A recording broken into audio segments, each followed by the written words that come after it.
제가 드릴 말씀은 지방소멸에 대응하는 주택공급 방안이라는 주제를 갖고 왔습니다. 사실 저는 부동산 전반의 전문가가 아닙니다. 심지어 제가 40대 후반인데 지금까지 태어나서 제 명의로 된 집을 가져본 적도 단 한 번도 없습니다. 저는 부동산을 공부한 적도 없고요. 저 사회복지 전공했습니다. 그리고 비영리단체에서 활동을 시작했고 영리회사로 넘어가서는 기업에서 CSR 담당자였습니다. 그러다가 우연치 않은 기회에 뜻과 의지가 맞는 동료이자 동지를 만났어요. 그게 지금으로부터 8년 전 이야기입니다. 8년 전쯤 시절에 40대 이제 막 접어든 저희들이 고민을 했거든요. 40대가 되면 통상 결혼하고 아이를 낳고 그리고 자기 뒷장만을 어떻게 할 건지에 대한 고민들을 하는 딱 그 나이 때거든요. 우리는 어떻게 살아가는 게 맞을까? 남들처럼 집 사야 될까? 남들처럼 부동산에 관심을 가져야 될까? 이런 고민들을 하기 시작했죠. 나중에 생각해보니까 그게 당사자성이 되더라고요. 내가 내 가정과 나를 위해서 집을 살까 말까? 대한민국 사회에서 집을 산다는 건 어떤 의미일까? 그때부터 굉장히 고민을 많이 시작했고요. 남들처럼 영끌에서 집을 사는 거 혹은 전세난민으로 점점 서울 수도권 외곽으로 쫓겨나는 거 이런 게 싫었어요. 그렇다고 공공임대나 뭐 LH 아파트에 들어가게 되면 그때 당시만 하더라도 휴먼시아라는 브랜드를 갖고 있는 LH 아파트에서 휴거라고 놀렸습니다. 휴먼시아 거지의 줄임말입니다. 그럼 우리는 과연 어떻게 하는 게 맞을까? 오랜 기간 같이 고민하고 공부하던 끝에 차라리 좀 새로운 주거 대안을 같이 만들어보는 게 어떨까라는 결론을 냈죠. 그때 당시는 박근혜 정부 때였습니다. 박근혜 정부 때 사업이라는 게 그렇더라고요. 운과 때가 맞아야 사업이 열릴 수 있는데 당시에 박근혜 정부 때 민간임대주택 때문에 한참 문제가 있었던 시기가 있었어요. 땡땡 건설이 대표적인 어떤 민간임대 건설에서 좀 안 좋은 일들이 많이 벌어졌던 시기였고 중산층을 위한 주거정책이 없었습니다. 대한민국은 좀 이상한 나라입니다. 아주 잘 사는 사람을 규제하거나 혹은 지원하는 부동산 정책은 종종 나왔거든요. 아마 지난주에 쭉 역사적 맥락에 대해서 이주원 대표께서 소개를 시켜주셨기 때문에 제가 다시 언급하지는 않겠습니다만 집을 많이 갖고 있는 사람을 위한 정책 혹은 그들을 규제하기 위한 정책들은 있었고요. 반대로 서민층을 위한 주거정책 또한 있었습니다. 근데 웃긴 건 대한민국 과반을 차지하는 중산층을 위한 주거정책은 사실은 별로 없었어요. 그냥 뭐 싼 이자로 대출 규제 좀 풀어주고 네가 알아서 빚내서 집 사 이런 게 전부였거든요. 그러면 그분들은 어떻게 하냐면 두 가지 양태를 보입니다. 집을 사거나 빌리거나 둘 중에 하나겠죠. 집을 사는 것은 정부에서 뭐 내 생애 첫 주택 마련, 주택자금 대출 이런 거 있었거든요. 좀 싼 금리로 집을 빌려줍니다. 네, 그러면 어떤 문제가 생기냐면 내가 벌 수 있는 어떤 소득은 정해져 있는데 조금 무리해서 집을 사는 경우는 하우스푸어라고 불리게 되죠. 은행에다 내 월급을 갖다 바치는 꼴이 됩니다. 그게 싫어서 조금 내 부담을 낮춰서 전세로 들어가게 되는 경우가 집을 빌려가는 경우일 텐데 집을 빌려가는 경우도 문제가 있어요. 예전에 주택임대차보호법이 나오기 전 같은 경우는 2년에 한 번씩 임대인이 전화 와서 보증금 올려달라고 하잖아요. 규제 없이 막 올리거든요. 그러면 또 내 돈에 맞게끔 더 멀리 이사 가야 됩니다. 중산층을 위한 정책이 없다라는 사회적인 문제의식이 있었던 시절이 2015년, 16년 한참 화제가 되면서 당시 박근혜 정부 때 이런 정책을 세웠어요. 민간 임대를 조금 더 양성화시켜서 이걸 국가정책으로 만들자라는 논의가 있었고 그 결과 끝에 뉴스테이라는 정책이 나왔습니다. 중산층을 위한 주거정책입니다. 4인 가족 기준으로 살기 편한 정도의 수준의 아파트 평형대가 34평, 요새 말로 84타입 이런 아파트 좋아하거든요. 방 3개, 화장실 2개, 거실 하나 딱 전형적으로 4인 가족 살기 적합합니다. 3040 세대, 대한민국의 절반 정도 차지하는 소득분위 10분위 중에서 7분위부터 3분위에 속해 있는 대한민국 절반의 인구가 여기에 속해 있어요. 이 사람들을 위한 주거 정책을 낸 거죠. 당시에 굉장히 칭찬을 많이 받았던 주거 정책입니다. 다만 알고 봤더니 그 정부의 땅을 이용하는 사업이었고 정부의 기금을 이용하는 사업이었어요. 그래서 LH의 공공택지를 활용했고요. 그 서민들이 내 집 마련하려고 청약 넣지 않습니까? 그 청약 기금들이 모여서 주택도시기금이라는 거를 만들었거든요. 거기에 많을 때는 100조 이상 쌓여 있었고 지금도 한 20조 가까이가 쌓여 있어요. 그 청약으로 만든 기금인 주택도시기금을 활용할 수 있는 사업이었고 용적률부터 시작해서 각종 부동산 관련돼 있는 규제를 다 풀어줬고 정부의 LH 공공택지를 아주 싼 값에 공급하는, 그래서 한 사업자가 뉴스테이 사업을 하나를 받으면 공식적인 수익률은 7%지만 비공식적인 수익률까지 합치면 15에서 30%를 육박할 만큼 큰 수익을 가져갔죠. 그게 문제인 거죠. 중산층을 위한 주거정책인데 막상 뚜껑을 열어봤더니 2016년부터 이 사업이 시작됐는데 건설사가 사업의 이익을 독점하는 구조가 되어버렸습니다. 그리고 일부 건설사가 만든 서울의 목 좋고 교통 좋은 뉴스테이 같은 경우는 월세가 100만 원이었어요. 중산층이 들어가 살기에 적합하지가 않습니다. 그래서 2017년에 2016년에 언론부터 시작해서 사회에서 뉴스테이 정책 잘못됐다, 이거 시공사 배불리는 정책이다 라는 욕을 많이 먹었어요. 그때가 저희가 사업을 한참 준비하고 있을 때였거든요. 국토부로부터 역으로 전화가 왔습니다. 협동조합형 뉴스테이를 낼 테니까 사회적 경제 기업이 들어와서 제한 경쟁 입찰로 이 사업을 받아갔으면 좋겠다. 그래서 경쟁 입찰에 참여해라 라는 제안을 받고 저희가 한 3개월 정도 열심히 준비를 해서 협동조합형이라는 이름을 달고 뉴스테이 사업을 시작한 거죠. 그게 지금의 저희 그 브랜드의 명칭은 위스테이라고 불려지는데요. 뉴스테이를 조금 바꿔서 위스테이라고 부르고 있는데 위스테이 사업을 시작하게 된 배경이 거기에 있습니다. 국토부에서 정책적으로 시범 사업을 하겠다라고 결정하시고 정말 전격적으로 일이 빨리빨리 추진되더라고요. 고백컨대 저희 대표는 인권 변호사였고 저는 비영리 활동가였습니다. 이런 사람들이 모여서 아파트 1000세대짜리 프로젝트를 받은 겁니다. 총 사업비 3,800억짜리. 전 서두에 말씀드린 것처럼 단 한 번도 집을 사본 적이 없는 사람이라고 했잖아요. 저희 변호사도 대표님도 마찬가지셨고, 근데 이런 사람들이 모여갖고 집 문제를 해결하는 데 있어서 가장 중요한 기준을 이렇게 세웠어요. 야, 우리 당사자잖아. 우리가 겪었던 어려움을 여기서 한번 잘 풀어보자. 그리고 조금 더 공익성을 높일 수 있는 그런 주택의 대안을 한번 만들어보자. 여기까지는 좋았어요. 여기까지는 좋았는데 이제 문제가 생기더라고요. 당장 일을 시작하려다 보니 부동산 업계, 국토부를 만나기도 해야 되고 LH를 만나기도 해야 되고 시공사, 자산관리 회사 관련되어 있는 이해관계자들을 만나다 보니까 죄다 전문가들인 거예요. 죄다 전문 용어만 쓰는 거죠. 이런 류의 회의실에 앉았는데 그들이 하는 이야기 중에 80%를 이해를 못했어요. 그래서 녹음기를 켜놓고 그냥 그때는 고개 끄덕끄덕 하면서 아는 척 하다가 돌아와서 녹취록 풀어가지고 귀에 꽂고 이 네이버 검색해서 이게 무슨 의미였고 이게 무슨 용어였는지를 하나하나 확인하는 일도 하기도 했었습니다.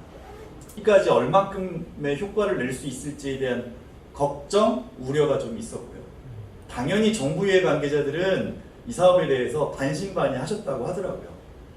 근데 저는 사실 오늘 보좌관님들이 안 계셔서 나중에 제 영상, 강의 영상을 얼마나 보실지 모르겠지만 저는 국회의원이나 입법부에 꼭 원하는 바가 있어서 사실 이 자리에 온 겁니다.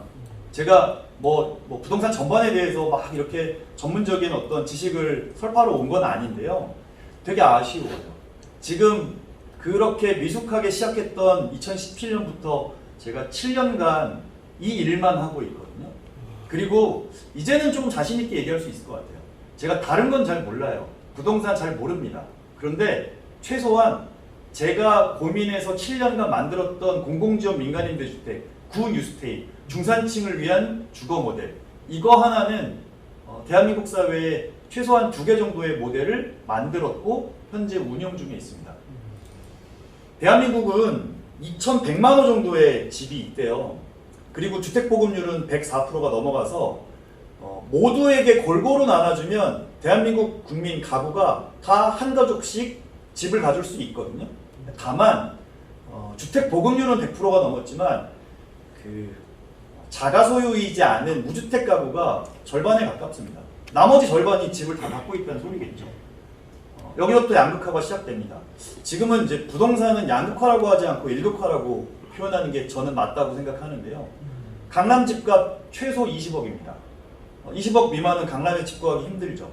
요 근래 좀 많이 떨어져서 20억 신화가 좀 깨져가고는 있긴 한데 조만간 20억 이상으로 올라갈 것 같습니다. 서울의 집값 평균은 84타입 기준으로 12억 정도 하거든요. 12억 정도 드려야 됩니다. 아니면 뭐 은행에서 대출을 받아서 집을 사야 되는데 요새는 대출금리가 많이 올랐기 때문에 빚내서 집 사서 예전 같은 경우는 갭 투자 같은 것들을 많이 했는데 요새 갭 투자를 못하는 시기가 됐죠. 경기도로 내려가면 한 8억쯤 됩니다. 요게 평균 가격입니다. 나머지 지역으로 내려가면 훨씬 더 가격은 저렴하겠지만 생활 인프라와 여건은 안 갖춰져 있겠죠. 제가 그 지역에 내려가서 지역에 있는 청년들이랑 이런 고민들을 요 근래 벌써 꽤 오래됐습니다. 한 3, 4년 전부터 하고 있는데요. 저는 주로 이제 전북권에 있는 청년들을 많이 만나고 있거든요. 전북권에 있는 청년들이 저를 한번 찾아왔어요. 서울 수도권에서 저희 회사가 만들었던 위스테이라는 모델을 지역에도 좀 만들어줬으면 좋겠다. 어떻게 만들 수 있느냐로 시작해서 교류한 지가 벌써 4년 이제 되어가고 있는데 이 청년들은 늘 고민인 거죠. 이제 그 청년들은 주로 전주나 완주, 뭐 군산 이쪽에서 활동하는 친구들인데요. 그 대학교를 나오고 서울 수도권에 있거나 혹은 대학교를 졸업하고 전주에서 일거리를 구해서 일을 하고는 있는데 서울 수도권에 비해서는 확실히 좀 생활 여건이라는 게 떨어지지 않습니까? 다시 서울을 가고 싶은 거예요. 혹은 서울에서 20대, 30대 직장 생활을 하다가 나 좀 힘들어서 다시 내려올까? 고민해서 다시 내려오는 친구들도 꽤 많다고 하고요. 전주의 인구가 60만이 좀 넘거든요. 나름 전북에서는 가장 큰 규모의 인구를 갖고 있는 도시인데 서울에 비하면 턱없이 생활 여건은 좀 떨어지는 편이죠. 서울로 갈까 전주에 머물까를 고민하고 있더라고요. 더함이라는 저희 회사가 만든 모델은 중산층을 위한 주거정책 사업으로 모델을 만들어서 이제 그 소개를 좀 하려고 하는데요. 이거 좀 빼고 가겠습니다. 제가 가만히 서서 강의하는 걸 별로 안 좋아해서요. 여기서 움직이면 카메라 괜찮을까요? 네. 거기 움직이시면 그 자리에서는 계셔야 돼요. 왜냐하면 줌으로 얼굴 나가고. 네네네. 알겠습니다. 여기서 왔다 갔다 하겠습니다. 네네네. 네. 알겠습니다. 아파트를 여기서 혹시 아파트 개발해 보신 분 계십니까? 전 해봤습니다. 3,800억짜리. 뭐 어렵지 않더라고요. 저처럼 뭐 사회복지 전공에도 아파트 개발하는 거 뭐 조금 고생은 했지만 할 수 있더라고요. 그런데 재미난 게 하나 있었어요. 아파트를 개발한다는 것의 의미가 뭐냐면 그러니까 개발은 정확하게는 시행과 시공으로 나뉘거든요. 시행사가 있고 시공사가 있어요. 근데 통상 대기업 건설사들은 시행과 시공을 같이 하죠. 저희는 그걸 분리했어요. 왜냐하면 시공의 전문성이 없기 때문에. 얼마 전에 LH 아파트 와장창 무너지면서 임원들 다 작살났잖아요. 네, 뭐 민간 아파트들도 광주 같은 경우에서 막 무너지기도 하고요. 그런 것들의 문제는 시공의 문제입니다. 그런데 시공 이전에 시행을 해요. 그걸 부동산 개발이라고 표현합니다. 정확하게는 저는 부동산 시행을 했습니다. 사회적 기업이 사회주택이라는 거를 만든 지 역사가 벌써 대한민국에 30년 가까이가 됐고요. 지난주에 강의하셨던 이주원 대표 같은 분께서 굉장히 오래전부터 사회주택을 만드셨고 마을 만들기 사업을 열심히 하셨던 선배이십니다. 그런데 저는 사회주택은 의미가 있다고 생각해요. 문제가 하나 있어요. 어려움이 하나 있습니다. 부족한 점이 하나 있습니다. 뭐냐면 규모화예요. 사회주택의 통상 세대수가 한 커뮤니티 안에 20세대, 30세대, 많으면 50세대거든요. 그러니까 50세대가 발현할 수 있는 규모의 경제의 효과는 미미해요. 그러니까 사회적 대안이 되긴 좀 어렵습니다. 그리고 주택의 형태가 통상은 단독주택이거나 다가구거나 다세대입니다. 대한민국 사람의 절반 이상이 이미 아파트에 살고 있고요. 서울 수도권 같은 경우는 70%가 넘어가고 있고요. 대부분의 사람들은 아파트에 거주하고 싶어 합니다. 그런데 되게 낯선 형태로 집을 사지도 못하는데 사회주택에 살아라? 이게 쉽지 않거든요. 그러면 대안으로서의 가치가 좀 떨어지죠. 그래서 대한민국에서 지금 사회주택이라는 주택을 개발한 지가 꽤 오래됐지만 지금 현재까지 사회주택의 호수가 6,000호밖에 되지 않아요. 정확하게는 6,500호 정도 됩니다. 그 중에 제가 만든 게 1,000호입니다. 저희 거 빼면 5,500호밖에 없는 거예요. 그리고 그게 다 20세대, 30세대, 50세대밖에 없는 거죠. 유일하게 아파트로 만들어진 사회주택 개념을 갖고 있는 주거 형태가 저희 회사가 유일한 겁니다. 그러니 모두가 우려한 거죠. 너희들이 감히 아파트를 지어? 대기업의 전유물인데 그들이 돈 버는 방식이 딱 부동산 개발해서 지역에 분양 떨구고 거기서 시세 차익 얻고 시공 마진 얻고 이러면서 살아가는 게 대기업의 전형적인 어떤 사업의 메인이었는데 그걸 사회적 기업이 한다고? 말도 안 되는 일이죠. 그런데 저희는 좀 무식하면서 용기 있게 했던 것 같아요. 왜냐하면 저만 하더라도 지금 제가 만든 아파트에 살고 있거든요. 왜냐면 저도 집이 필요했으니까. 그래서 제가 아이가 둘이 있는데요. 하나는 중학생, 하나는 초등학생. 우리 가족과 우리 아이를 위한 집을 지으려고 노력을 했어요. 우리 아이에게는 어떤 주거 커뮤니티가 있으면 좋을까? 방은 몇 개 있는 게 좋을까? 아파트라는 구조 안에서 이렇게 그러니까 공급자가 아닌 사용자 관점으로 전환해서 들여다보니까 생각보다 바꿔낼 수 있는 것들이 좀 있는 거예요. 그리고 그게 공급자들인 이제 공공의 공급자가 국토부나 LH라면 또 민간의 공급자는 자산관리 회사하고 시공사지 않습니까? 공급자분들 보시기에는 납득지 않은 것들이 있었어요. 대표적인 게 저는 모델하우스 같은 거라고 생각합니다. 모델하우스는 저희가 2번 입주자를 모집해야 되기 때문에 2번 해봤는데요. 모델하우스를 짓는 게 전형이에요. 그냥 공식입니다. 아파트 세우면 모델하우스 짓고 입주자 모집합니다. 그리고 철거하고 없애버려요. 500세대짜리 아파트를 개발하는데 통상 모델하우스를 건축해서 운영하고 철거하는 데 들어가는 비용이 작게는 2, 30억, 많게는 50억입니다. 2개 하면 100억이잖아요. 저희는 2번 모집해야 되니까. 그러면 남양주에 아파트가 하나 있고 고양시에 아파트가 하나 있으면 일반적인 공식에 의하면 남양주에 모델하우스를 짓고 고양시에 모델하우스를 짓습니다. 한 1년 남짓 가설 건축물로 운영하죠. 거기에 몇십억이 빨려 들어갑니다. 그 돈은 비용의 부담은 궁극적으로는 임차인들이 내는 보증금과 월세로 메꿉니다. 혹은 국가에서 예산을 지원받으니까 그 기금으로 없앱니다. 근데 저는 그게 좀 아까웠어요. 몇 달 하는데 왜 몇십억이 들어가야 되지? 사용자니까. 공급자가 아니었으니까. 그래서 돈을 줄일 수 있는 곳, 그리고 예비 임차인들이 좀 편하게 오가면서 쉽게 내 집 구경을 할 수 있는 곳을 찾았어요. 그랬더니 제가 비영예단 출신이니까 서울 수도권에 명동성당 마주 보이는 곳에 괜찮은 주차장 부지가 있는 거예요. 여쭤봤죠. 이거 얼마예요? 그랬더니 되게 저렴해요. 왜냐면 비영리 기관이 운영하는 주차장이니까. 저 이거 빌려주세요. 그래서 훨씬 싼 값으로 주차장 부지를 빌렸고 그 주차장 부지 위에 모델하우스를 세웠습니다. 그리고 뭐죠? 건물 이름이? 그 건물 이름이 커뮤니티 하우스 마실이라는 공간입니다. 그래서 2018년에 거기서 임차인 모집을 했는데 정말 다행히도 임차인 모집하면서도 걱정을 많이 했지만 최대 경쟁률이 55대 1의 경쟁을 보였어요. 왜냐면 집값이 싸요. 사회적 기업이 만들었잖아요. 저희는 지축 기준으로 84타입의 보증금 2억 6천에 월세 5만 원이거든요. 저렴하죠. 지난 대선 때도 제가 이재명 캠프에서 부동산 정책이랑 사회적경제 정책 같이 세우는 일을 아주 멀리서 같이 좀 했는데요. 왜 이재명 후보가 대선 토론회에서 한번 말실수 아닌 말실수를 하신 적이 있으셨어요. 김포에 3억이면 집 짓는다고. 김포라는 단어만 뺐었어도 나쁘지 않거든요. 저희 아파트가 2억 6천에 월세 5만 원이니까 3억인 거예요.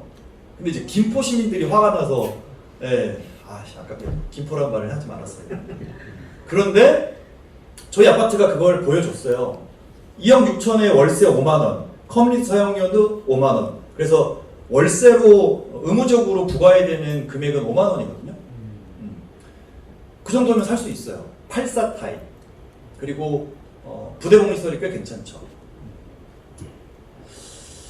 말씀드린 것처럼 소비자가 집을 살 때 참 아이러니한 건 자동차라든지 심지어 냉장고, 가전, 핸드폰 모든 것들이 소비자 친화적으로 시장이 만들어져 있거든요. 주택시장은 매우 불친절하게 공급자 중심이에요. 이상하죠. 집을 사는데 내가 개인으로서 평생 동안 소비해야 되는 가장 큰 단위의 돈을 쓰는 게 주택입니다. 최소 몇 억 쓰잖아요. 집 살려면. 근데 이상하게 소비자 친화적이지 않는 거죠. 저희는 그걸 바꾼 거예요. 소비자 친화적으로. 그래서 모델하우스부터 서울 수도권의 제일 중심부에 만들자 이런 계획을 세우고 저희가 모델하우스 개관식 때 일부러 김현미 장관을 불렀습니다. 그때 당시에 김현미 장관의 보좌관이 이주원 대표였어요. 옆에 보좌관을 같이 오셨었죠. 저희는 그때만 하더라도 문재인 정부가 들어서서 이제 막 한참 힘을 발휘하는 초창기였기 때문에 저희 회사는 곧 대기업이 되겠다. 나는 조만간 외제차를 끌겠다. 집도 막 여러 채 사겠다. 이런 생각을 할 수밖에 없었어요. 왜냐하면 주거복지 로드맵이라는 걸 문재인 정부 1년차 때 발표했는데 딱 저희 같은 류의 아파트를 최소 임기 5년 동안 2만 5천 호를 공급하겠다라고 아예 주거복지 로드맵이라는 걸 발표했고 딱 저희 모델을 예시를 들어서 2만 5천 호 공급하겠다고 했거든요. 5년 지난 시점에 문재인 대통령 퇴임하실 때 정확하게 빵채 지었습니다. 단 한 채도 짓지 못하고 넘어갔어요. 윤석열 정부는 말 안 해도 되겠죠. 사회적 기업 인건비도 줄이겠다고 하시니까요. 박근혜 정부 때 만들었던 사업으로 지금까지 딱 2개 만들고 끝입니다. 사실 제가 보좌관님들한테 그 말씀을 드리고 싶어요. 저는 제가 지금 여기 회사 7년 다니면서 애지간한 국회의원들 소위 이제 상임위 중에서 국토위에 계시는 의원님들 한 10대분 이상 만난 것 같아요. 진선미 의원 예전에 국토위 상임위원장 하셨을 때는 아예 저희 아파트로 모시기도 했었고요. 김현미 장관도 모시기도 했었고요. 관련되어 있는 국회의원들한테 계속 말씀을 드렸어요. 해달라. 우리 모델 나쁘지 않지 않냐. 우리 회사에게 이 프로젝트를 주지 않아도 상관없다. 이재명 후보가 얘기한 3억짜리 아파트 만들 수 있게 우리가 증명했으니 이 사업을 확대 개편해달라. 그게 주거복지 로드맵에 나와 있으니까. 그 이야기를 7년 동안 주구장창 하고 다니는데 단 한 채도 짓지 못하고 있습니다. 모르겠어요. 왜 그러고 있는지. 저는 이거는 서울연구원의 남원석 박사라는 분께서 아파트형 사주택이 갖고 있는 각각의 재산권 통제부터 주택가격 리스크 방지까지 어느 정도의 효능성을 보이는지에 대한 연구 결과인데요. 그러니까 자산 취득의 효과만 없습니다. 아파트라는 게 그런 거잖아요. 내가 집을 하나 샀어요. 좀 무리해서 경기도에 8억짜리 아파트를 신축으로 분양받았습니다.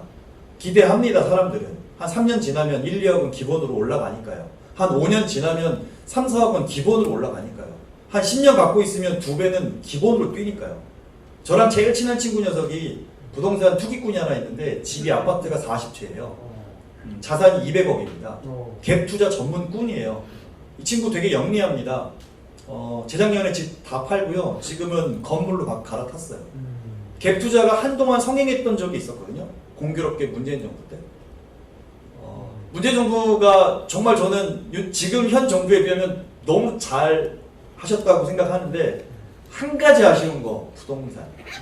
문재인 정부 5년 동안 부동산 수직 상승했거든요. 물론 그게 정부 탓만 할 수는 없습니다. 다만 좀 더 강한 드라이브를 걸었어야 되는데 그 시점이 좀 아쉬워요. 주거복지 로드맵이라는 청사진을 잘 만들었거든요. 그거대로만 했었어도 저는 굉장히 많은 어떤 업적과 성과를 남길 수 있을 거라고 생각을 했었어요. 근데 결론적으로는 잘 못했죠. 그 공공지원 민간임대주택이라고 이름을 문재인 정부 들어서 바꿨어요. 뉴스테이라는 사업을. 대한민국의 자가주택의 57%, 일반 민간 임대주택 있잖아요. 뭐 단독, 다가구, 다세대 이런 게 한 35% 정도 된다고 합니다. 공공임대가 8%인데요. OECD 기준으로 턱없이 부족하죠. 공공임대는 앞으로 좀 더 늘어야 됩니다. 다만 공공임대, 공공이 만드는 주택은 어떤 한계가 있냐면 사회적 낙인감을 줍니다. 아까 말씀드렸던 휴먼시아 거지라고 불려지고요.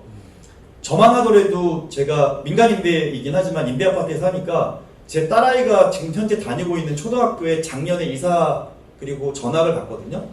분양아파트 분들이 새로 들어오는 민간임대 아파트의 아이들을 별도반을 만들어 달라고 요구했대요. 그래서 그때 당시에 지역구 의원이랑 뭐 도의원이랑 만나서 이거 너무 문제 심각하다. 이렇게 학교라는 곳이 차별을 금지하고 막아야 되는 최일선에 있는 곳인데 어떻게 이걸 차별을 조장할 수 있느냐. 막 저희 학부모들이 항의를 해서 결국 섞긴 했는데요. 내년에 쫓겨납니다. 초등학교 하나 더 만들어서 임대아파트 아이들 저쪽으로 다 보내겠대요. 저희 딸아이는 임대아파트 아이이기 때문에 이제 1초등학교에서 2초등학교로 전학을 갈 수밖에 없어요. 공공임대가 갖고 있는 사회적 낙인감 생각보다 커요.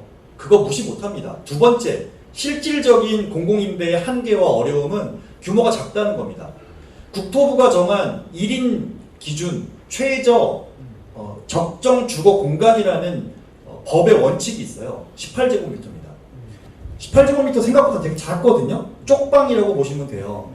그런데 우리 같은 일반인들이 적정하다고 느끼는 건 거기에서 곱하기 2 정도 해야 적정하다고 느낍니다.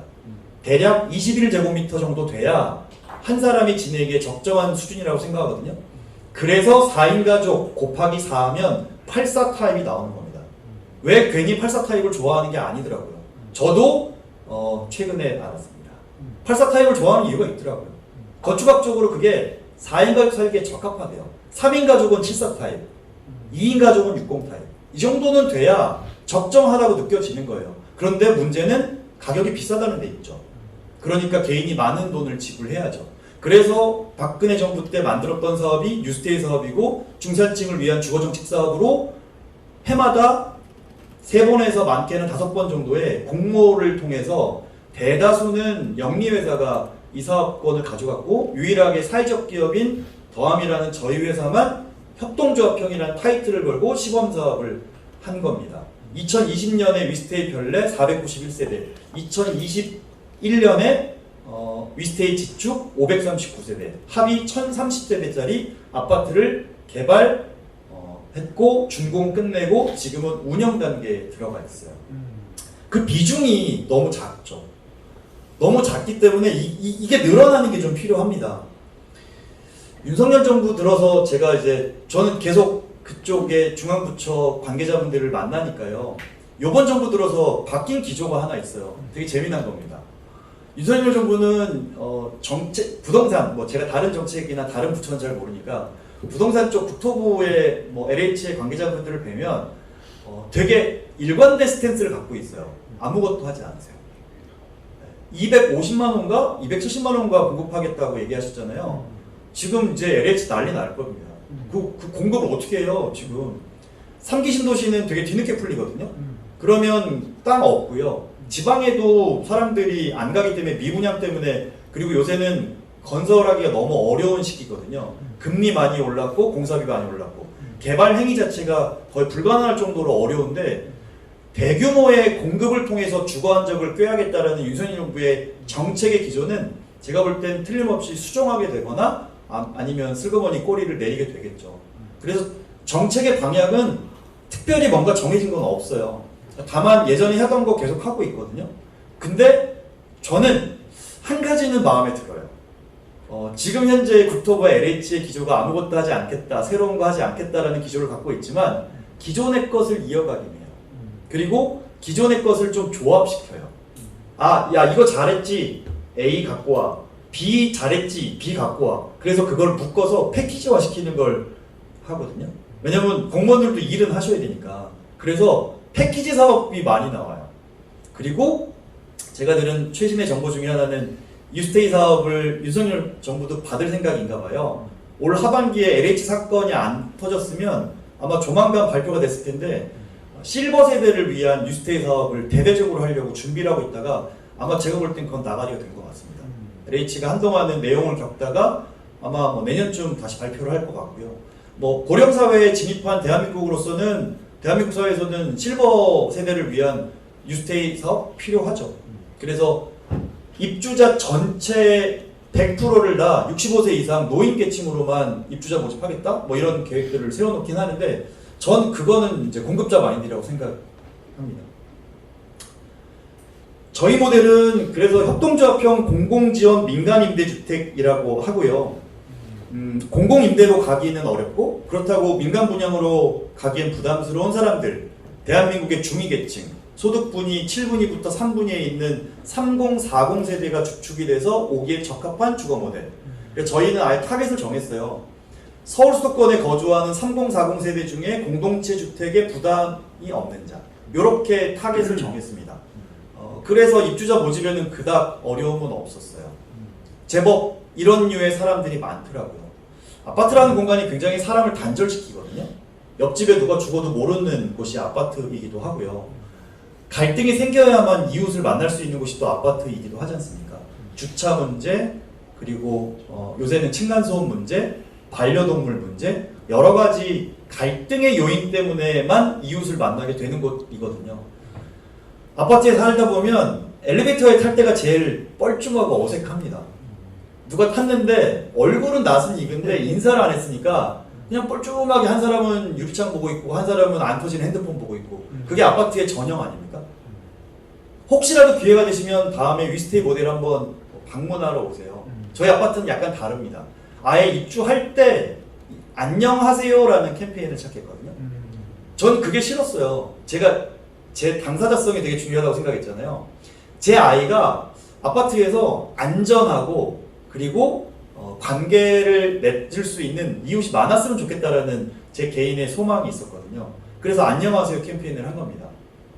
그냥 의식적으로 누구인지는 모르겠지만 지나가면 안녕하세요, 안녕하세요. 저희 아파트는 기본적으로 안녕하세요는 기본으로 합니다. 그러니까 같은 라인에서 아파트를 엘리베이터를 타는 사람들은 이제 다 누군지 알죠. 아우 살 좀 빠졌네. 야 어제 술 많이 먹었어. 야 너 왜 조기 축구 안 나와? 이런 게 저희 아파트의 일상이거든요. 그 지점이 확실히 달라지는 것 같아요. 말씀드린 대로 경기도 고양시와 남양주시에 각각 539세대, 491세대 땅은 LH 땅을 빌렸어요. 그런데 사업의 방식이 약간 다릅니다. 별내지구는 땅을 샀어요. 왜냐하면 땅값이 그렇게 비싸지 않은 곳이기 때문에. 고양시는 땅값이 정확하게 2배 정도 됐었거든요. 그래서 거기는 땅을 빌렸습니다. 그걸 이제 한 곳은 토지 매입형 방식이라고 표현하고요. 한 곳은 토지 임대부 방식이라고 표현합니다.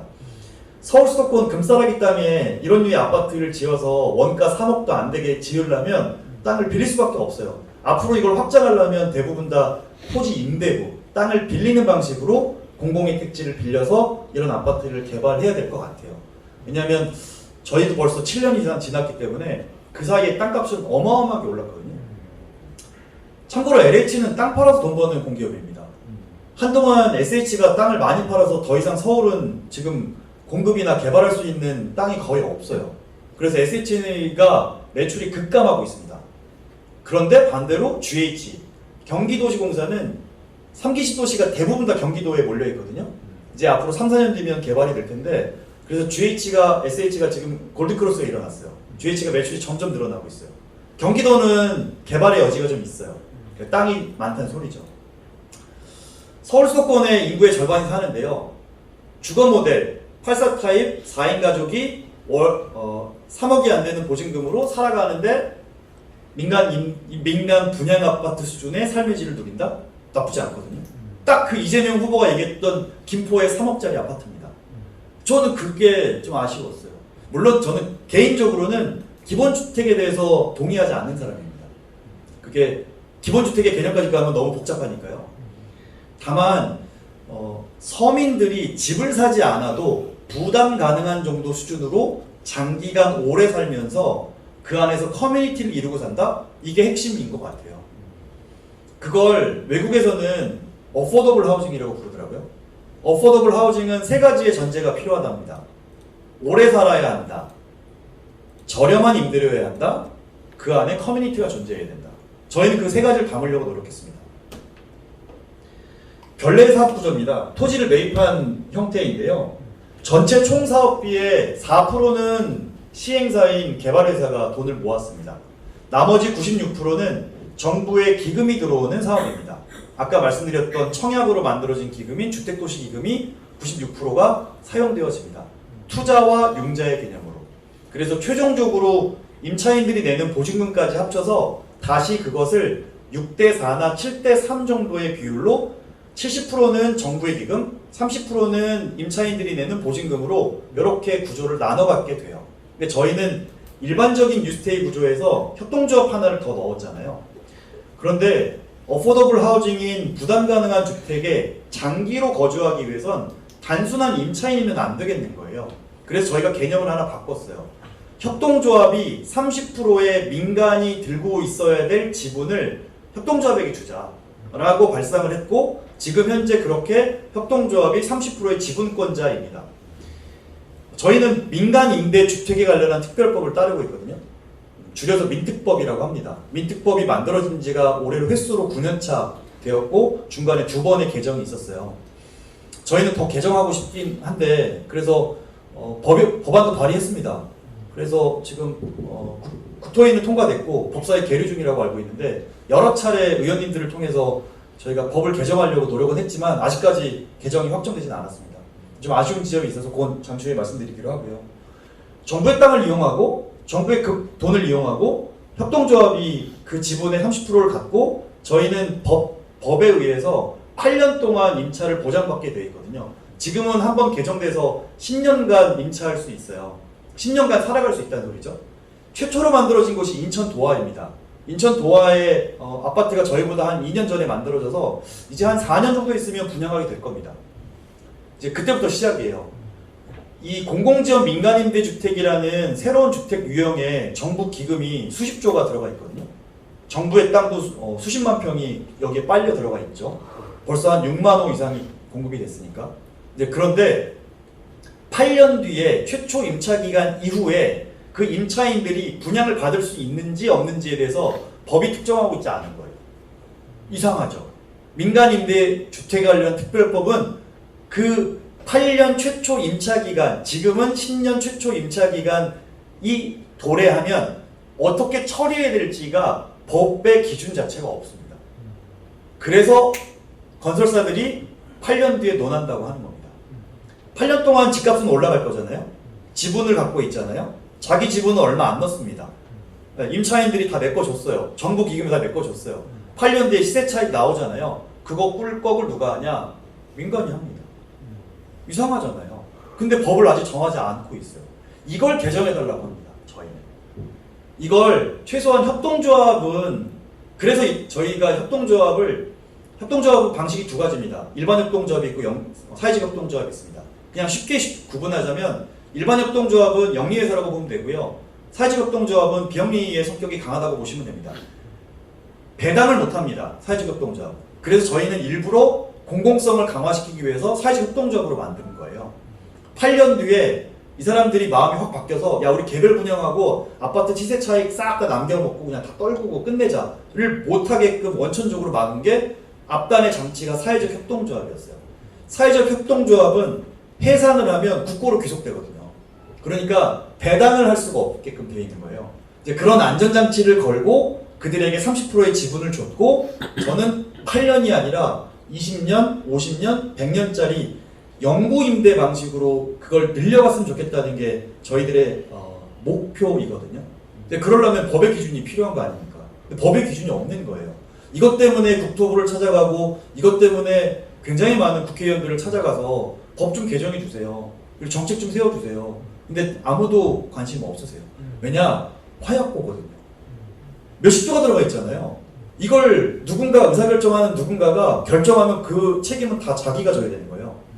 앞으로 최소한 4, 5년 뒤의 일이니까 자기 일은 아닙니다.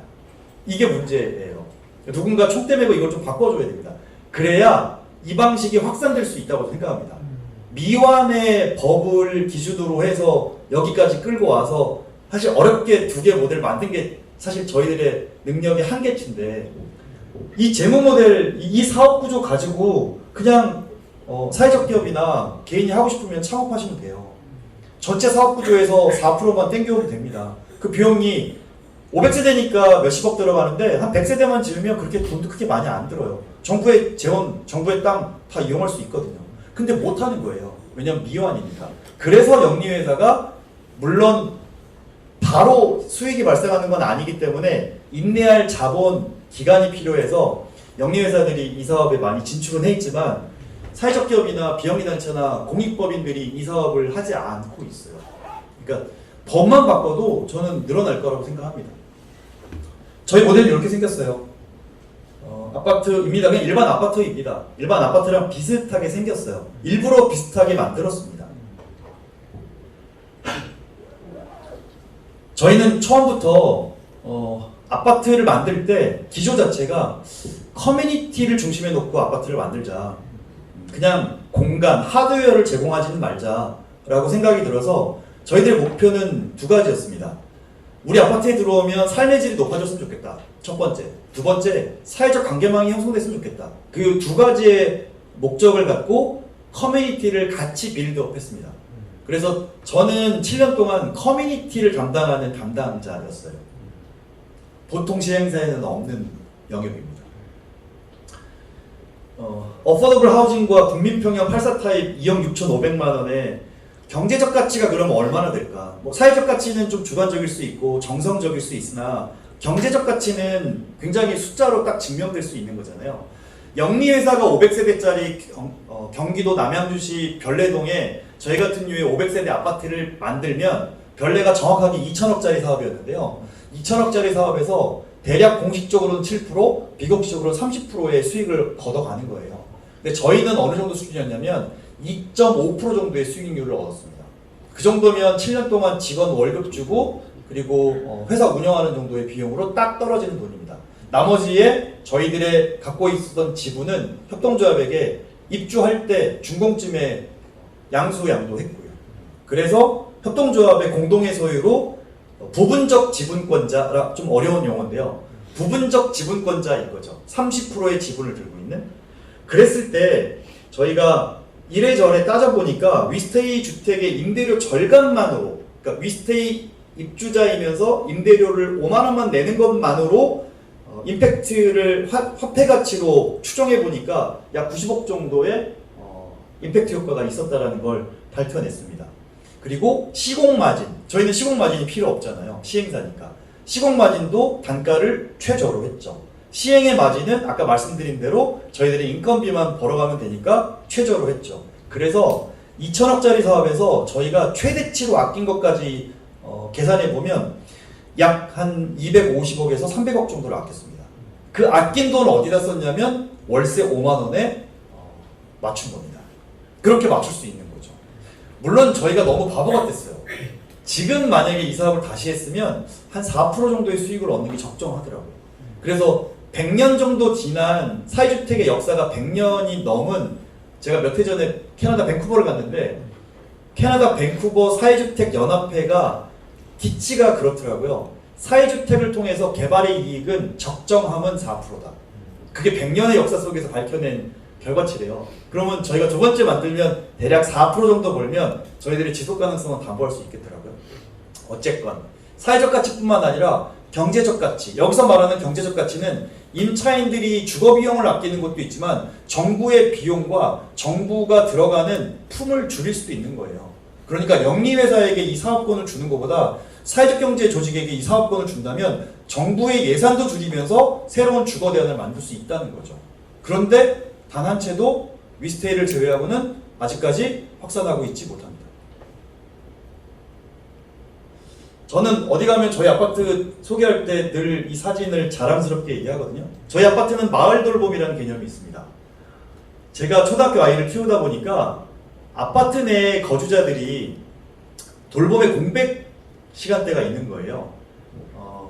영아, 유아, 초등 저학년까지가 대표적으로 돌봄이 필요한 세대인데요. 영아는 좀 특별히 돌봄이 있어야 돼요. 그래서 마을 돌봄의 개념에는 맞지 않는다라고 판단해서 거기는 뺐고요. 유아부터 시작해서 초등 저학년까지가 오후 시간대, 특히나 4시부터 7시 정도가 돌봄의 공백 시간대입니다. 그래서 이 아이들이 맞벌이 부부 같은 경우는 학원 셔틀을 돌리죠. 그러면 부모는 경제적으로 부담이 되고요. 아이는 엄마 아빠가 아닌 학원을 돌게 됩니다. 이게 서로에게 불편이거든요. 그래서 어떤 아이는 학원을 4개, 5개 다녀요. 근데 저희가 그러고 싶지는 않은 거예요. 커뮤니티를 지향하는 마을 공동체에서 그러면 우리 마을은 4시부터 6시까지 최소한 2시간 정도는 아이를 마을에서 한번 돌봐주자 라고 해서 마을 돌봄을 입주와 동시에 론칭했어요. 그래서 놀러온이라는 브랜드를 갖고 론칭을 했는데 이 친구는 마을 돌봄 대상자는 아닙니다. 좀 더 큰 아이인데요. 책을 읽혀주고 있는 모습이거든요. 저쪽 편에 저 언니를 바라보고 있는 아이들은 마을 돌봄 대상자 아이들이에요. 미취학 아이들이거든요. 아직 한글을 몰라요. 그래서 언니가 저희는 이제 돌봄 선생님이라고 표현하는데 돌봄 선생님이 자기 동네의 아이들, 동생들을 위해서 그림책을 읽혀주고 있는 사진입니다. 저희 아파트는 이런 게 일상이에요. 왜냐하면 커뮤니티를 지향하니까. 단순히 돈만 아끼는 것뿐만 아니라 아까 말씀드린 대로 삶의 질을 높이고 사회적 관계망을 형성하면 이런 일이 벌어집니다. 근데 저 친구가 저한테 되게 멋진 얘기를 해서 제가 항상 자랑하거든요. 이 친구는 초등학교 이제 4학년, 5학년 됐는데요. 작년에 학교에 동시를 써서 입상을 했대요. 그 내용입니다. 베프가 없어도 되는 동네가 제목인데요. 전에 살던 동네도 아파트였어요. 땡땡이라는 베프가 있어서 너무 좋았어요. 베프가 없으면 너무 심심했거든요. 그래서 베프가 꼭 필요했어요. 그런데 위스테이는 베프가 필요 없어요. 왜냐면 모두 친하니까요. 동네에 나가면 모두 나를 알아요. 신나요. 제가 꿈꿨던 거, 저희 회사가 꿈꿨던 어떤 주거의 모델 있잖아요. 정말 정확하게 이해하고 있더라고요. 저희가 하고 싶은 이야기가 이 아이 입속에서 저 아이의 시 안에서 다 담겨져 있는 거죠. 삶의 질을 높이고 사회적 관계망을 형성하고. 되게 기분 좋았습니다. 아, 이렇게 되는 수 있는 거구나. 저희는 주거부하고 공영부는 손을 많이 못 댔는데 부대복리시설은 되게 잘 만들었어요. 그래서 뭐 체육관, 헬스장, 카페, 책방, 뭐 메이커스페이스, 공유주방, 기타 등등의 아파트 안에 있는 부대복리시설을 최선을 다해서 가장 좋게 만들려고 노력했습니다. 그래서 시공사와 이 도급 계약을 맺을 때 아예 부대복리시설을 갖추는 건 저희가 직접 하겠다고 해서 요걸 따로 뺐어요. 보통 500세대짜리 아파트를 지을 때 공사비가 물론 7년 전 기준이니까 지금은 훨씬 많이 뛰었겠지만 당시에 한 800~900억 정도 했거든요. 아파트 500세대 지을 때 공사비가요. 그 800억 중에 요 부대복리 시설을 꾸리는데 들어가는 공사비가 한 50억 정도 됩니다. 그 50억은 저희랑 특약을 맺은 거죠. 최소한 50억은 너희들이 건들지 마. 왜냐면 여기서 많이 떼먹어요. 네. 제가 시공사분도 오셔갖고 말씀을 가려가면서 하려고 노력은 하는데 실제 그렇거든요. 그래서 그거를 저희는 직접 저희가 핸들링 할 수 있게 해주세요라고 특약을 맺고 그 특약에 동의한 시공사만 저희랑 이제 일을 했죠. 요게 이제 아까 말씀드렸던 놀러온이라고 하는 마을 돌봄입니다. 이런 것들이 펼쳐지는 거예요. 여기에 이제 놀러온에 함께 했던 사진 자료들인데요. 이런 활동들을 지금 현재도 하고 있어요. 커뮤니티 디자인이라는 과정이 아까 말씀드렸던 부대복리시설 50억을 활용해서 저희는 사용자 중심으로 당사자성을 강조한다고 말씀드렸지 않습니까? 당사자들이 필요한 공간을 당사자에게 안 물어봐요. 보통 제가 왜 주택의 소비자가 가장 불편함을 느끼면서 소비 활동을 한다고 말씀드렸는데요. 입주 후에야 자기 집을 들어가요. 그 이상한 거거든요. 근데 한 번도 소비자는 거기에 대한 컴플레인을 안 해요. 되게 이상하죠. 자동차 혹시 비싼 자동차 사러 가보신 적 있으세요? 시승식도 해요. 심지어 집 앞으로까지 와요. 한 1억밖에 안 하는데. 근데 몇 억씩 하는 집은 입주해야 들어갑니다. 이상한 거예요, 그거. 왜 소비자들은 거기에 대해서 컴플레인 안 하는지 모르겠어요. 저희는 그걸 바꿨죠. 공사 기간 내내 저희가 조합원들이랑 같이 찾아갔어요. 감시하고 부대복리시설 비용은 따로 빼고요. 이렇게 해서 50억 갖고 커뮤니티 디자인이라는 과정을 입주 1년 전부터 쭉 가진 거예요.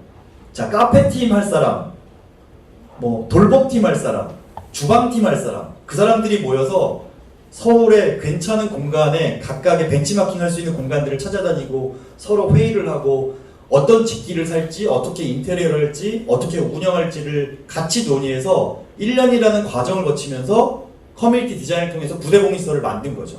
그래서 아까 보여드렸던 이런 공간들을 만들 수 있는 겁니다. 이 공간에서 되게 다양다종한 활동들을 현재 입주자분들은 하고 계세요.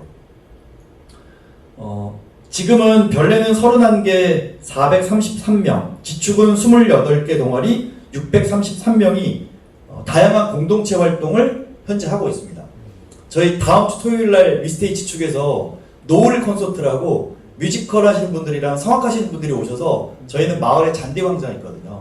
잔디광장에서 지금 날 좀 선선해졌으니까 늦여름 저녁 때 노을이 사길 때 저희 콘서트 합니다. 그런 게 저희는 되게 일상이에요. 입주자의 최소한 30% 이상은 다양한 공동체 활동을 현재 하고 있어요. 저희가 이 모델을 제발 좀 늘려달라고 말씀을 드렸는데 안 늘려주시더라고요. 어떻게 하면 늘릴 수 있을까를 고민하다가 재작년에 국토부에 역으로 제안을 드렸어요.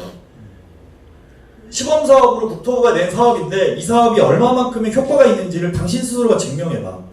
그래서 모니터링해서 이 사업이 얼마만큼의 효과가 있는지를 확인 좀 해줘. 우리 입으로 우리가 만들었으니까 내가 만든 거 잘했어, 좋았어 이렇게 얘기하는 거 안 믿잖아요. 국토부 당신들이 해봐 라고 해서 국토부가 발주를 내려서 모니터링을 했어요. 그게 결과치가 나왔습니다. 저희가 생각한 것보다 경제적 편익과 사회적 가치가 훨씬 더 높았어요. 그래서 국토부도 놀라고 저희도 놀랐어요. 되게 좋은 훌륭한 편익과 가치가 있다는 걸 증명했거든요.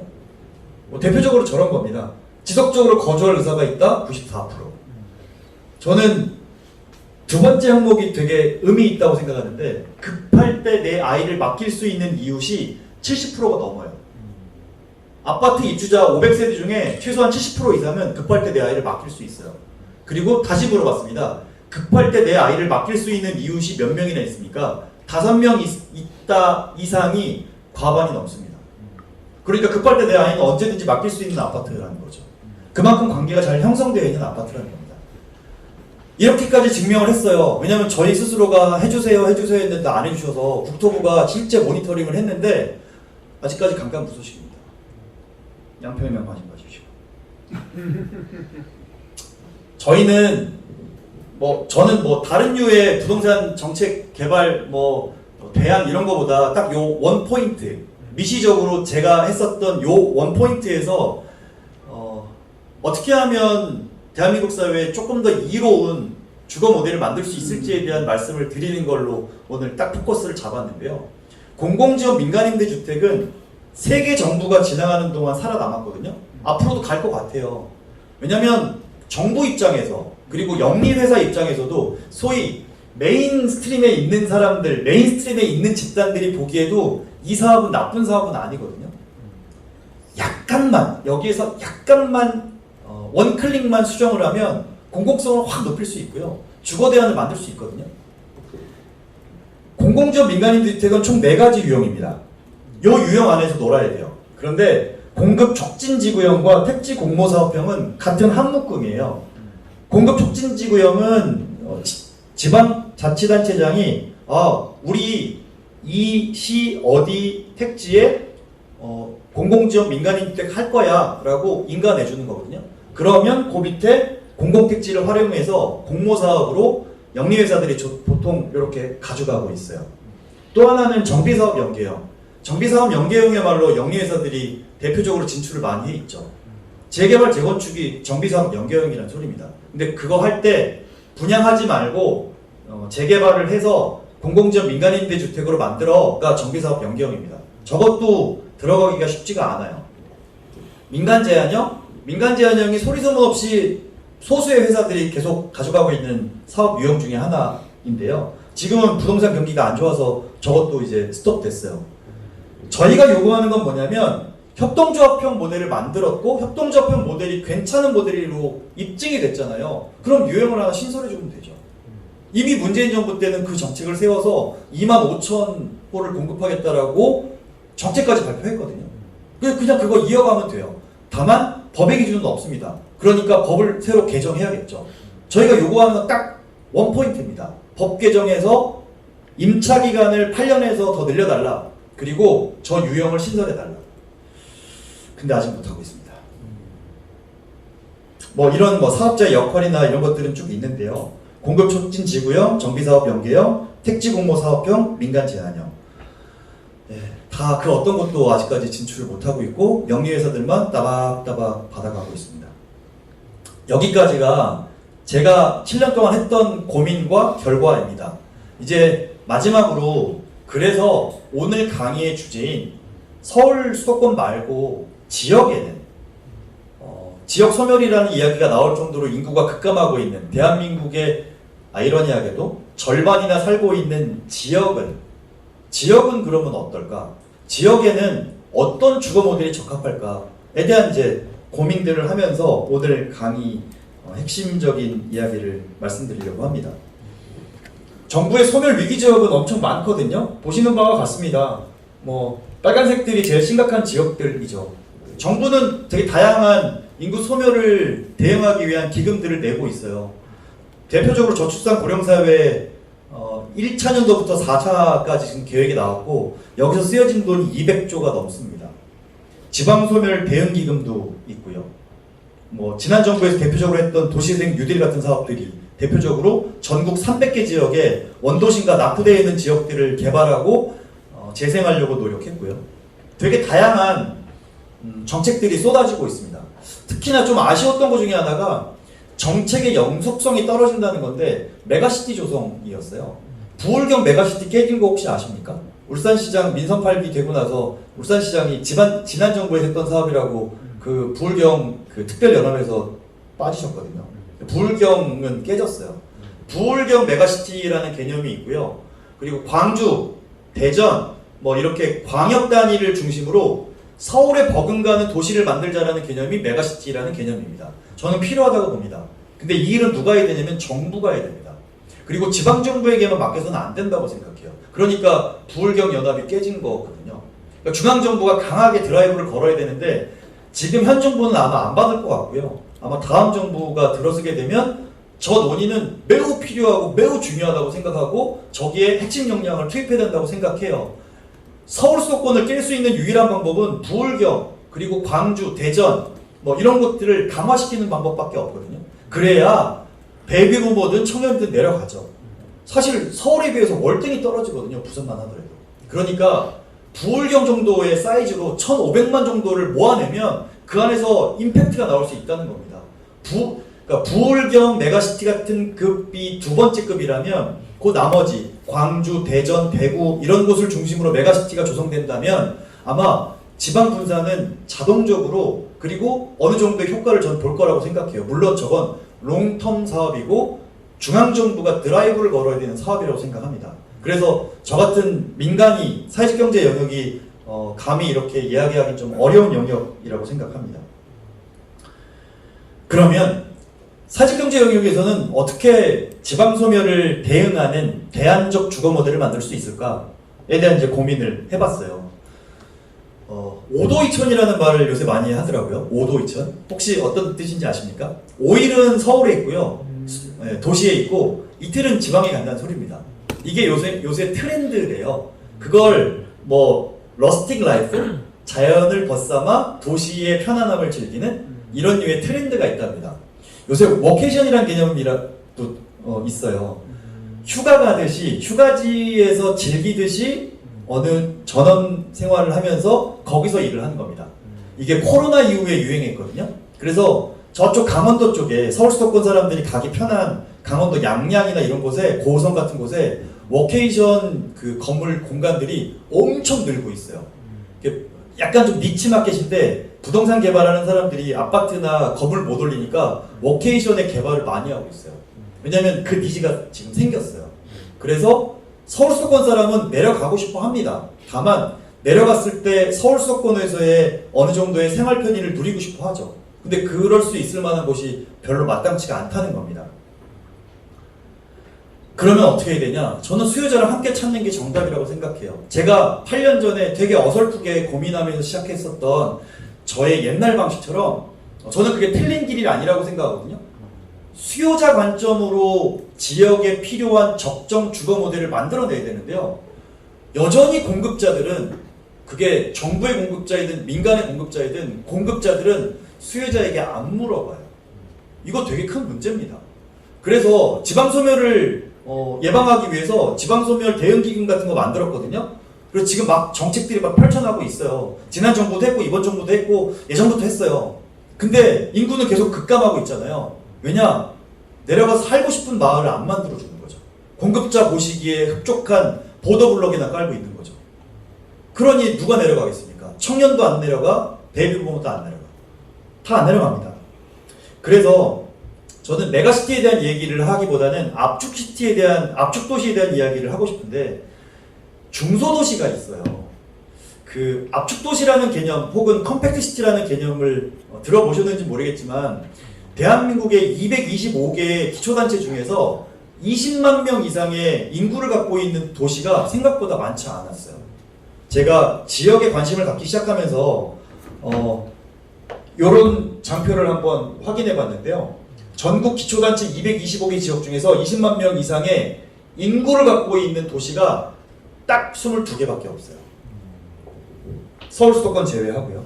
강원부터 경남까지. 생각보다 얼마 없거든요. 여기가 저희 같은 민간과 정부가 협력해서 저희가 7년 전에 고민해서 시작했었던 민관 협력 모델로 들어가기에 적정한 지역이고 이런 곳은 가장 기본적인 생활 여건을 갖추고 있어요. 가장 기본적인 생활 여건은 뭘까를 지역에 있는 청년과 지역에 계신 분들에게 여쭤봤더니 첫 번째가 교육 여건, 두 번째가 교통, 세 번째가 병의원, 네 번째가 문화생활. 이 네 가지가 통합적으로 들어가야 가장 필요한 기본적인 여건이라고 얘기를 하더라고요. 만약에 이게 없으면 인구 유출의 하방 압력을 견디기가 어렵습니다. 병원이 없으면 어르신들 못 내려가거든요. 젊은 세대는 대학교가 있어야 되거든요. 문화생활도 어느 정도는 즐겨야 됩니다. 그래서 뭐 중앙대 마강래 교수 같은 분은 스세권이라고 표현하더라고요. 스타벅스가 있어야 청년들이 내려간대요. 스타벅스는 본사에 기준이 있습니다. 인구 15만 미만은 스타벅스를 열지 않아요. 그러니까 대략 20만 명 정도 되는 도시에 내려가야 그 도시에 적정한 주거 모델을 만들어야 청년도 내려가서 살기 원하고 베이비 부모도 서울 수도권에 거주하는 베이비 부모도 내려갈 수 있다는 거예요. 그랬을 때 적정 도시는 몇 개 안 된다니까요. 그리고 이 정도는 중앙정부가 마음 먹으면 2, 3년 내에 해결할 수 있는 정도 수준이에요. 이 정도 금방 하거든요. 여기에 각각의 강원, 충청, 전라, 경상 여기에 각각 협동조합형 모델로 한 두세 개씩만 만들어내면 금방금방 늘어납니다. 근데 이걸 안 하고 있는 거예요. 제가 볼 때는 몰라서 못하는 게 아닙니다. 알아도 안 하는 겁니다. 그게 제가 화가 나는 지점이에요. 저처럼 생초짜고 하는데요. 수십 년 동안 공부했고 수십 년 동안 그 일하고 있는 국토부나 관계되어 있는 분들은 왜 안 하시는지 잘 모르겠어요. 정책을 지원하려면 특히나 지방에서는 말씀드린 대로 세 가지가 통합적으로 패키지로 묶어서 지원해야 되거든요. 주거지만 들어가면 안 돼요. 그건 서울 수도권 모델입니다. 저희가 만들었던 위스테이 모델은 좋은 양질의 주거지를 만든 모델이었는데요. 양질의 주거지에 플러스 알파가 들어가야 지방의 정주 여건을 갖춘다고 생각합니다. 그게 뭐냐면 첫 번째는 일거리고요. 두 번째는 문화 여건입니다. 인구 20만 되는 도시는 기본적으로 도시의 기반시설을 갖추고 있지 않습니까? 거기에 일거리를 갖고 오고 문화 여건을 갖고 오면 해결이 가능한 거예요. 그러면 지방도 매력적인 주거 커뮤니티가 만들어질 수 있다고 생각합니다. 그랬을 때 제가 지난 대선부터 지난 지방선거 때까지 요 장표를 가지고 정책 입안할 때 같이 고민을 많이 했거든요. 저는 대략 아직까지 믿고 있습니다. 그 주거복지 로드맵이 25,000호를 이런 방식으로 공급하겠다라는 그 계획이 되게 저한테는 가슴 설레는 이야기여서 25,000호를 전국에 협동조합형 모델로 만든다고 가정했을 때 서울 수도권에는 500세대짜리, 300세대짜리를 대략 한 14,000에서 15,000세대 정도 만들어낼 수 있을 거라고 보여지거든요. 이건 정말 LH나 SH나 혹은 국토부가 한 국장급 정도가 결정하면 금방 할 수 있어요. 이거 안 하고 있고요. 지역 같은 경우는 어떠냐? 지역은 조금 다를 수 있습니다. 지역은 저층주거지로 주거 모델을 만드는 것도 필요하거든요. 무조건 아파트만 올린다고 능사는 아니니까요. 그리고 좀 더 넓은 면적을 가져야 됩니다. 왜냐? 기본적으로 말씀드린 대로 주거지, 일거리, 그리고 문화 여건을 같이 갖춰야 되니까 그러기 위해서는 저층 주거지로 넓게 만들면 대략 200세대짜리 단지를 만들 수도 있고요. 아니면 고층 주거지 형태로 500세대짜리 아파트 형태의 주거 모델을 만들 수도 있죠. 주거지 옆에 스마트팜 하나 붙이는 거예요. 그리고 문화 여건은 500세대 정도 되면 제가 말씀드린 대로 부대복리시설을 활용해서 충분히 문화 여건의 수준을 높일 수 있어요. 최상위로 높일 수 있습니다. 그러니까 주거지와 문화 여건은 세트로 붙어가요. 주거지를 만들면 문화 여건은 따라와요. 그 옆에 일정한 공간을 할애해서 요새 유행하고 있는 ICT 기반의 스마트팜 같은 것들을 지역에 적합하게 만들어내는 커뮤니티 단위의 비즈니스를 같이 엮는 거죠. 제가 이 모델을 하려고 국회의원만 만나러 다닌 건 아니고요. 기초단체장들을 굉장히 많이 만났거든요. 광역단체장, 기초단체장 정말 수십 분을 뵈서 이 모델을 계속 말씀드렸는데 단 한 건도 성공하지 못했어요. 지역에 유일하게 그나마 사회주택 조례를 만든 곳이 전주시가 유일합니다. 나머지는 전멸입니다. 왜냐? 지방정부가 권한이 없어요.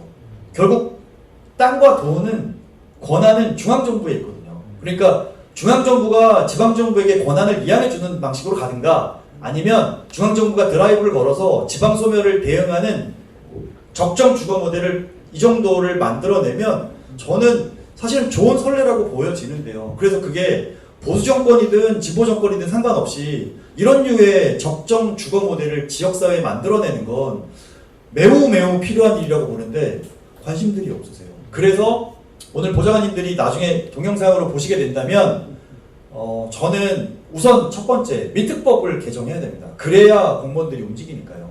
그래서 제발 부탁인데 민특법을 바꿔야 되고요. 민특법이랑 따라서 같이 붙는 법 하나가 더 있습니다. 주택법. 주택법 하위에 주택공급에 관한 규칙이 있습니다. 그 두 가지만 일부만 개정하면 저희가 이거 할 수 있는 여지를 만들어내거든요. 그거 하면 됩니다. 민특법이 플레임이? 민간 임대 주택에 관련한 특별법입니다. 네, 그 두 가지만 만들면 됩니다. 그래서 저희가 뭐 김두관 의원실이라든지 몇몇 의원실을 통해서 최근에 뭐 한준호 의원실이라든지 몇몇 의원실을 통해서 이걸 개정해달라고 계속 말씀을 드려서 아예 개정안을 다 작성해놨어요. 근데 이제 안 됐고요. 뭐 다른 의원실에서는 야 사회주택이라는 용어 자체가 이게 통과되기 되게 어려운 것 같아. 사회자를 빼자. 그래서 재작년에는 공익주택이라고 이름을 바꿨는데 그것도 법사위 계류 중이라고 알고 있습니다. 근데 뭐가 됐든 뭐가 중요합니까? 뭐 저는 사회가 됐든 민주가 됐든 보수가 됐든 뭐 빨간색 아파트든 뭐 상관없다고 생각해요. 개념만 맞으면 되죠. 그러니까 민특법에 그 두 가지 협동조합형 유형을 신설하는 것 그리고 임차인들이 영속적으로 살아갈 수 있게끔 법 개정을 하는 것. 이 두 가지를 만들고 지역에 이 정도를 뿌려내면 주택도시기금이 허그의 기금인데요. 그 주택도시기금이 수십조 원을 쓸 수 있거든요. 이 정도 만드는데 들어가는 기금의 규모, 총 규모는 1조밖에 안 들어가요. 마음만 먹으면 금방 할 수 있다는 소리예요. 허그의 주택도시기금은 연간 사용해야 되는 기금의 범위가 있거든요. 잘 안 써서 한 해에 재작년 같은 경우는 25조인가를 유보금으로 넘겼대요. 그 중에 25분의 1인 1조만 써도 25,000원을 만들 수 있어요. 그러니까 땅이 있고요. 그리고 제가 꼽았던 이 적정 도시들은 대략 한 20개 정도 되고요. 거기에 이렇게 뿌려서 한 곳씩 한 곳씩 만들어내는 건 1도 아닌 거예요. 그러니까 저는 입법부에서 관심 갖고 법 바꾸고 행정부 압박하고 그렇게 해서 이거 만들어내는 거는 제가 볼 때는 뭐 한 2, 3년이면 충분히 가능한 기간이라고 생각합니다. 그래서 저는 좀 하나라도 늘렸으면 좋겠어요. 제가 역량과 능력이 부족해서 지금까지 이 이야기만 수천 번 하러 다녔거든요. 그런데도 아직 하나도 못 늘렸는데요. 국토부는 이렇게 말씀하세요. 더함은 독점회사래요. 하나 만들었는데 더 이상 안 만들어지니까 독점회사라고 하고요. 왜 500세대 입주자에게만 특혜를 주냐라고 비판을 하십니다. 그러면 500세대 입주자에게만 특혜를 주는 게 문제라면 영리회사는 정부의 돈과 정부의 땅을 이용해서 수백억 원을 가져간다니까요. 왜 그거는 규제를 안 하고 사회적 기업이 수익 발생하지 않는 형태로 주거 모델을 만들었는데 이걸 특혜라고 하는지 저는 이해가 잘 안 돼요. 그 사이에 7년 동안 그 저희가 민간임대 그 정책과가 저희 담당이신데 과장님만 6번 바뀌었고 주무관은 8번 바뀌었거든요. 그분들 보시기에 늘 새로운 사업인가 봐요. 너무 좋아요. 늘 새로워요. 늘 그 말씀만 하세요. 그래서 저는 우선은 말씀드린 대로 법을 좀 개정하고 그리고 정책을 세우고 지역 단위에서 이런 시도들을 좀 같이 했으면 좋겠어요. 더함이라는 회사가 안 해도 됩니다. 저희는 독점 회사이기 때문에 제발 부탁인데 독점을 좀 풀어주십시오. 그래서 과점이나 이제 조금 넓혀갔으면 좋겠어요. 그래서 좀 많이 좀 관심 가져주시고요. 저희는 이걸 넓히고 싶어서 정말 많은 곳에 저희 사업에 지금까지 저희가 맹땅에 헤딩하면서 배우고 깨달았던 노하우들 있잖아요. 아까 사업 모델이 대표적인 거거든요. 저희는 저희 갖고 있는 대회비가 거의 없어요. 다 공개합니다. 왜냐면 제발 좀 널리고 싶어서. 그런데 아직까지는 용기를 갖고 있는 분이 저희 말고는 별로 없으신 것 같더라고요. 그래서 좀 많이 관심 가져주십시오. 그리고 제발 부탁인데 법 좀 만들어 주십시오. 이상 마치겠습니다. 감사합니다.